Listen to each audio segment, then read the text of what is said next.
Yes. Okay. Today's session will be done in my weak English because Anthony's Norwegian is very bad.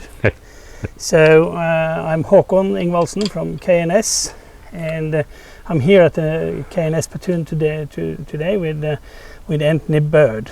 And could you please introduce yourself a little bit, Anthony?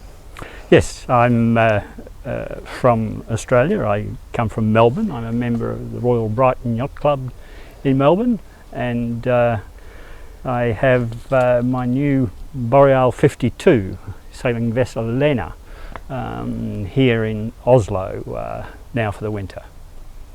Okay, and Anthony, we have a common story in this project, I think we could say. Yeah. So could you also tell the people how we met? Yeah, Håkon and I met in 2016. We had both completed in our own boats the Atlantic crossing in 2015, and we both found ourselves in Port au Choix in the northwest of Newfoundland as we were preparing to head across to Labrador, and we both found that we shared an intention to go to Greenland and try and explore a bit of the East Greenland coast before heading on to Iceland, the Faroes, and my intention was to bring the boat back to Norway, as I'd previously sailed the Norwegian coast up to the Lofoten's in 2013 with my new, what was then an XC45. And so Håkon and I ended up rafted up together with a group of other Norwegian boats in this tiny little isolated port in the middle of nowhere. Yeah. Okay, so at that time you had an X-yacht, and we could tell more about this, our relationships and our common plans, but we could do that inside later on. We have Lena is a new boat. I was happy enough. I was invited by you to be with you when you took it from the factory in Thiers in France in February. So I've been sailing her in the Channel La Fure in February, testing the sea condition of the boat. This was very good, and it's a 52-foot long Boreal, which is built in Thiers. In Tregear, yes. The north of Brittany. And it's an expedition boat, we could say. It's a little bit different from Vitesse that I'm used to. Yeah, a little bit. So the material is? Well, it's all aluminium plate. It's about 10mm plate for most of the boat. So it has a displacement of light displacement of 16.5 tonnes.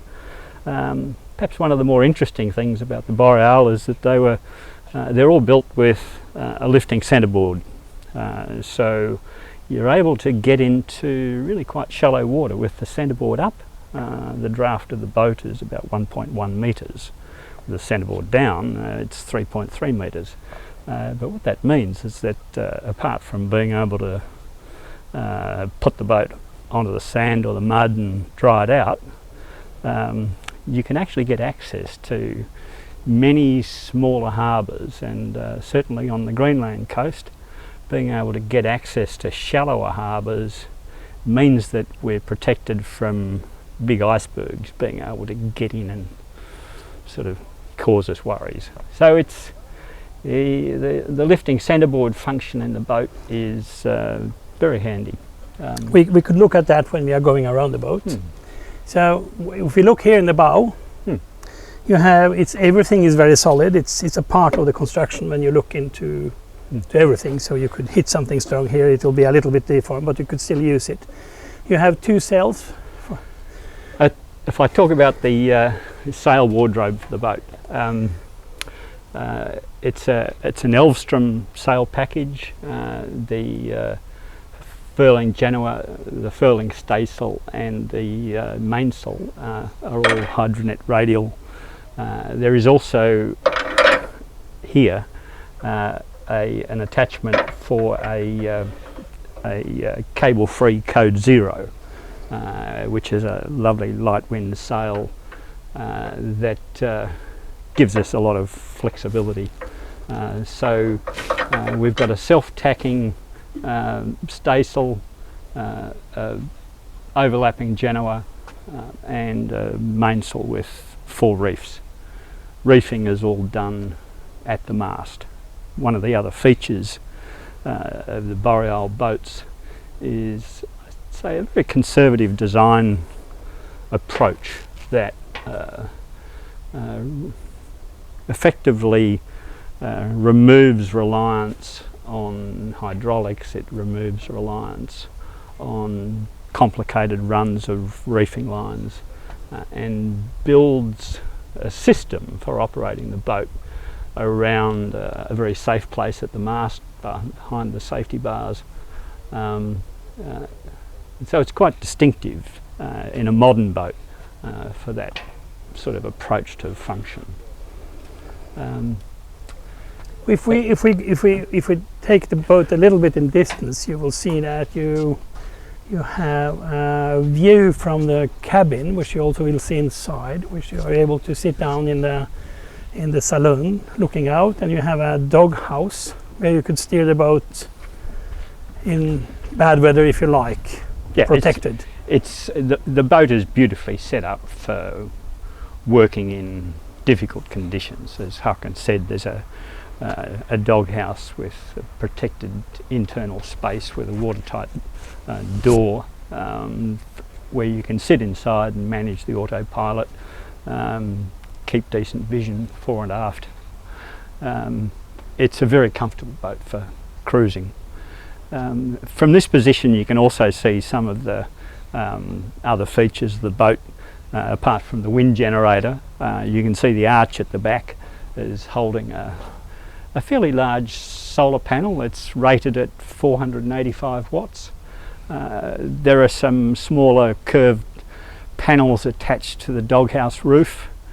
Over the last month when the boat's been here in Oslo, it's between the 2 solar installations, it's been generating about, on average, 1.92 kilowatt hours a day from just the solar.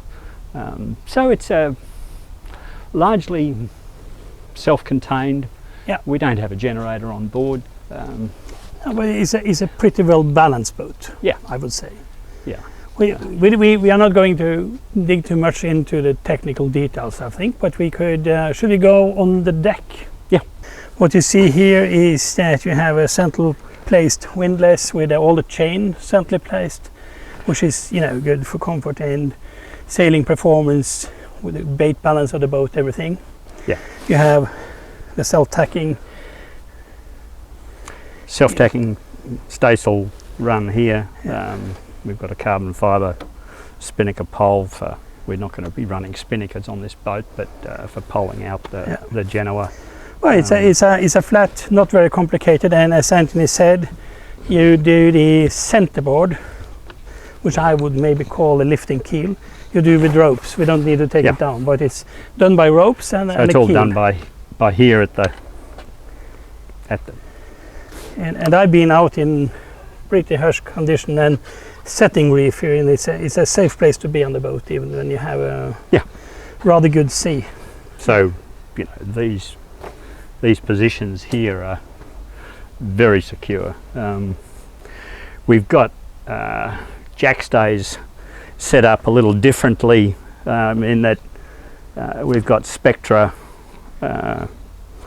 lines with braking strains over 3 tons set up here, and we also have a jack line set up in athwart midships on the boat.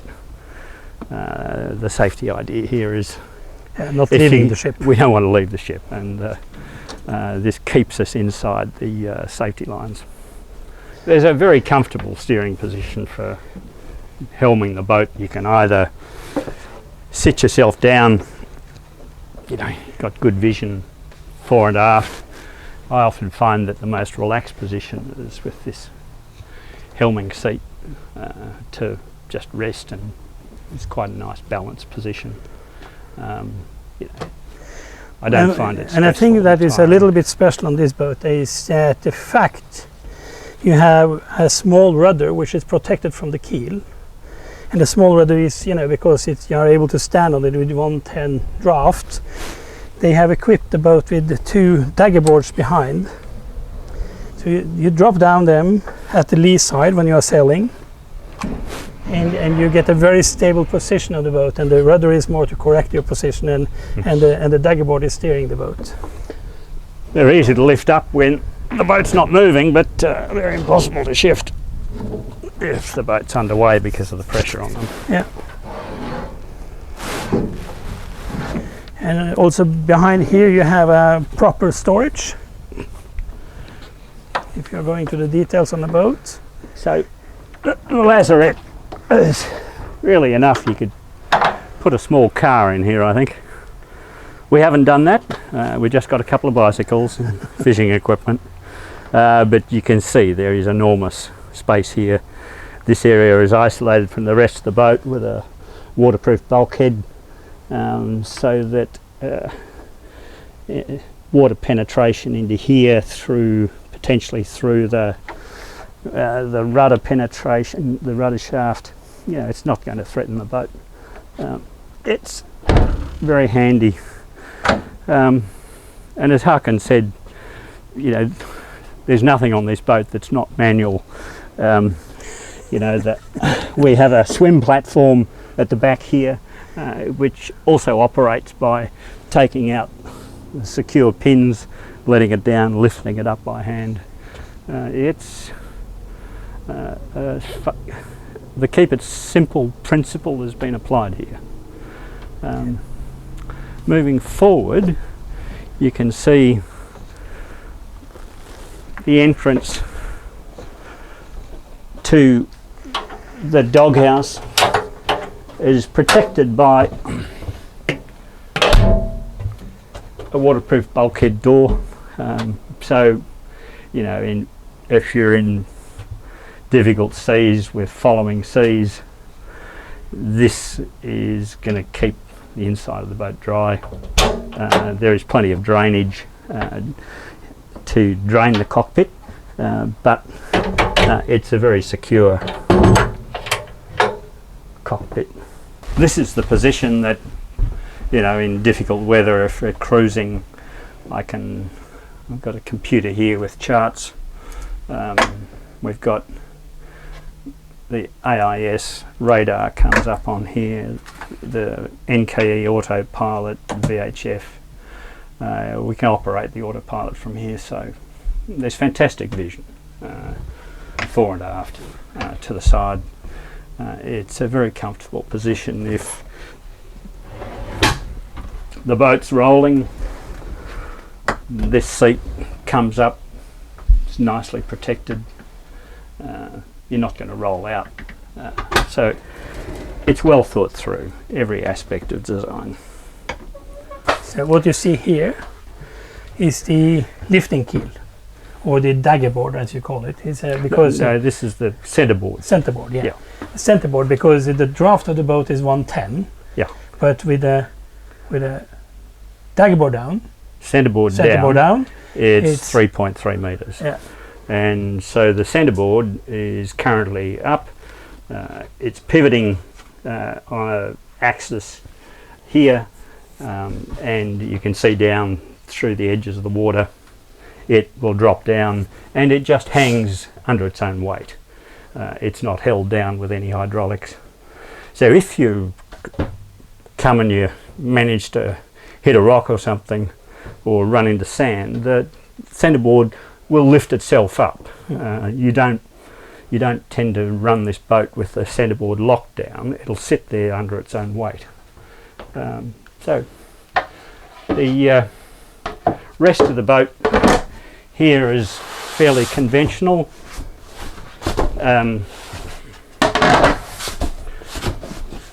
What is special here is that the saloon is very high up, so you have a lot of space under the deck. Yeah, look, we've got so much space here for storage. We haven't used anything like the storage around here. We're just not short of space. It does have a very nice galley. It's got a very well set up 2-drawer 12-volt fridge, a good high quality oven. We can actually roast meals in it. It's hot enough to do that. A couple of sinks. It's set up for both freshwater pumps and saltwater pumps should we need them.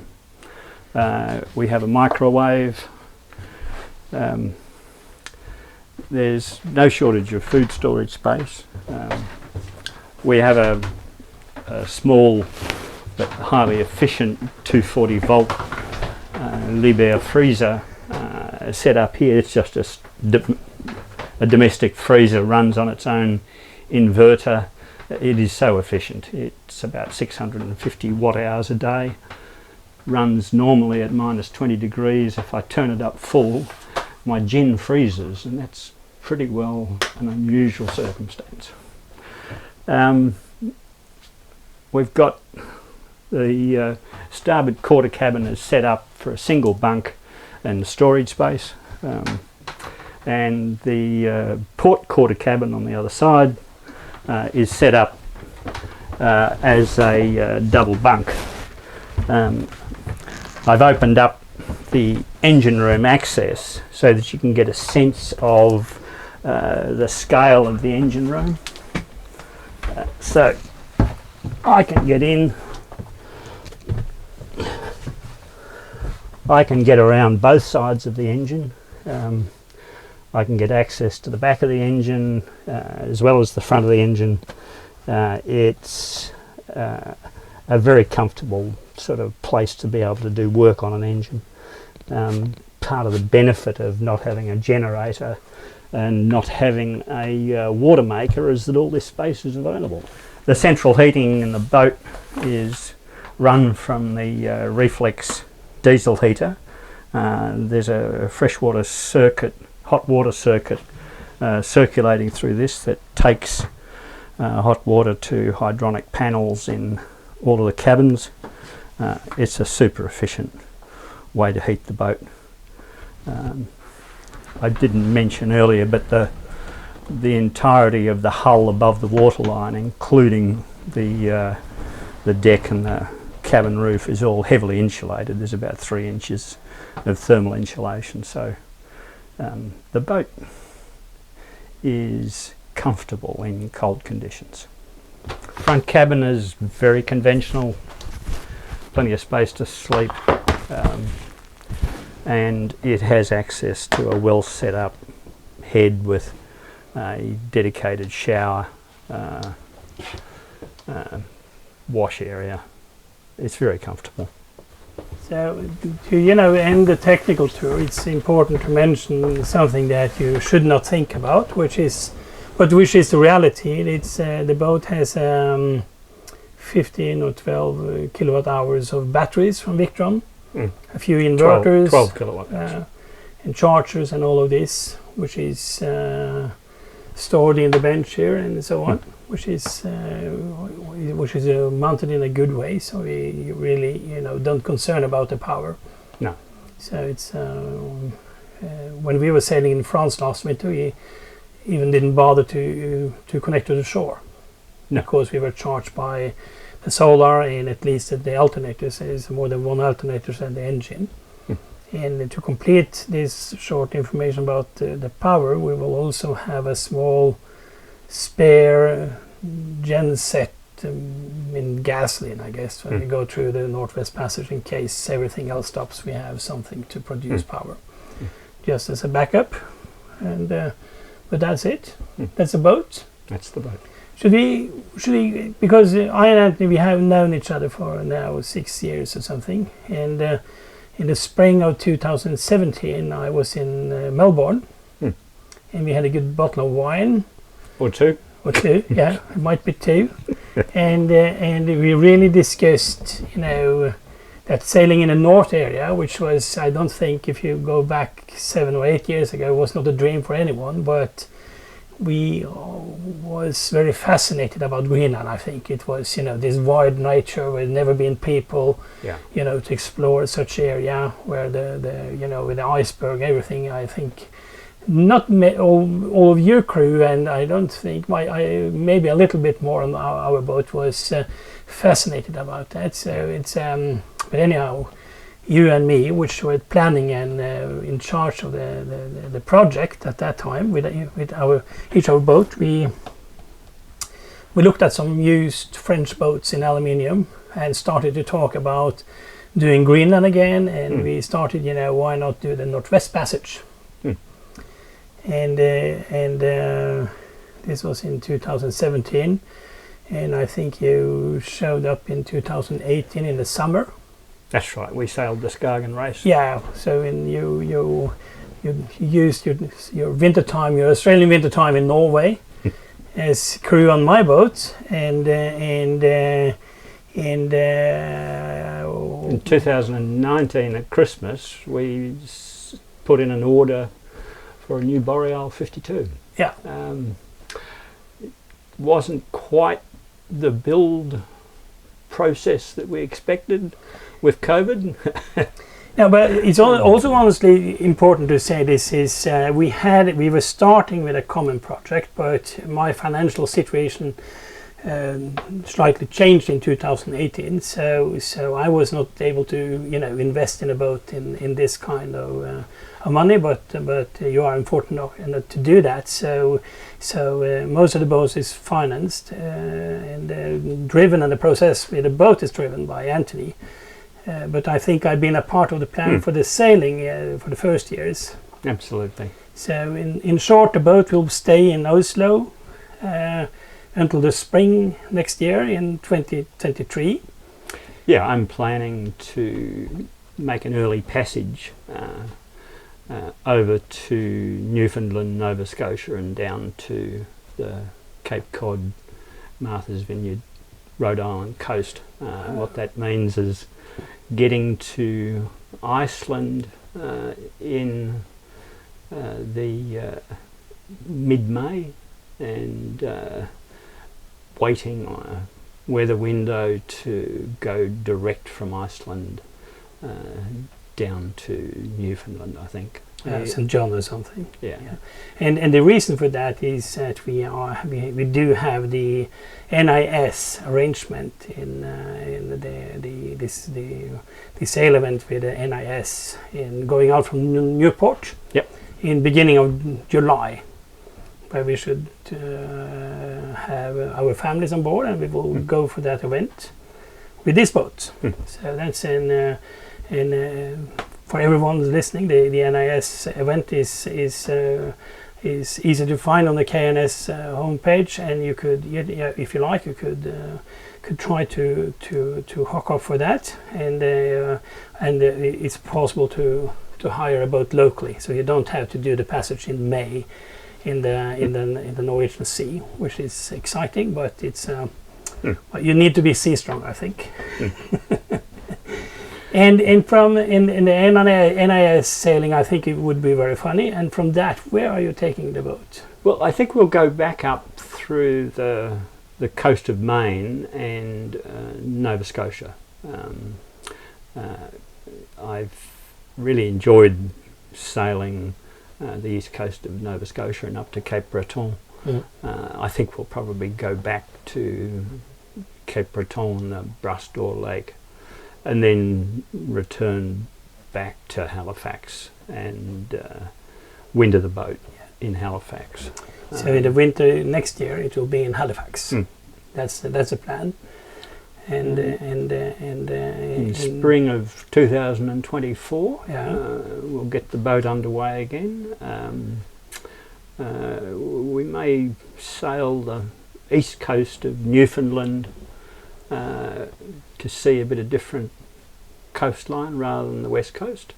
Labrador, cross to Greenland to the west coast, and work our way up the west coast towards Disco Bay before crossing north of Baffin Island and the Parry Channel. Yeah. We want to get ourselves in position in the late part of July, because this year, I mean, the Northwest Passage was open. Yeah, so this is where we are going. We are going to Nome in Alaska, which means that we need to go the Northwest Passage, which is, we have been following a boat this year, which has been a good year for the sailing. Unfortunately, because it's for the clima, it might be better if it was stuck to the ice, but the fact is that it's at the moment totally open.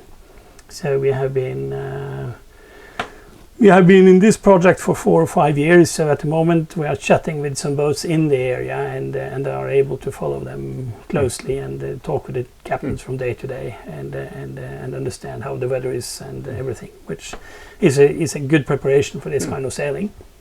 So this year would have been a perfect year. Last year, almost impossible. Yeah. The Northwest Passage remained choked with ice. There was possibly a brief window for 10 days in mid-late September last year. That's very problematic. And that's very light. When you go from east to west, you have all the north coast of Alaska you need to pass, which is thousands of miles. And with northerly wind, you could have a lot of ice coming down there. It could be rather, but we don't want to do a Fridtjof Nansen. No, we do. No, but there is airports in a lot of places.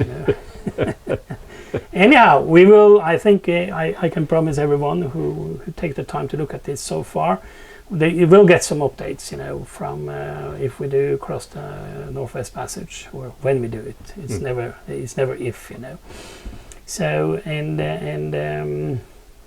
I very look forward to it. And could you please to brief me a little bit? Why in hell would you end up with a Norwegian going this sailing? Why end up with a Norwegian? Well, Håkon and I immediately took to each other in Newfoundland. The first time we met, we found that we had common interests. We could put up with each other's personalities. And it's been a great friendship. So Håkon has got an interest in adventure the same as I do, and he's got a great interest in sailing, and so we're going to do the Northwest Passage together. That's great. It's a great friendship, and we have absolutely different qualities, which is we are very well qualified in total in the boat, I think. And for everyone's curious, the boat will from there go 1 year in British Columbia, in north of Canada, which is a very, very nice sailing area. And from there, the initial plan is a year in Hawaii, isn't it? A passage to Hawaii and Japan, and I would hope to have the boat on the Japanese coast for a couple of years. Japan is a fantastic seafaring nation, and very, very welcoming for foreign boats to come and stay. So I plan to keep the boat in Japan for a couple of years, and then eventually take the boat back to Australia. Yeah. In some years. Yeah. And there is no plans except from tomorrow. No. So it's it might be not possible to cross the Northwest Passage the first year, maybe not the second year, but it will happen when it happens. But the boat is pretty well prepared for this kind of sailing, especially in the north area. Yeah. I think we're prepared. The boat's prepared. So wish us all luck. Good. Thank you.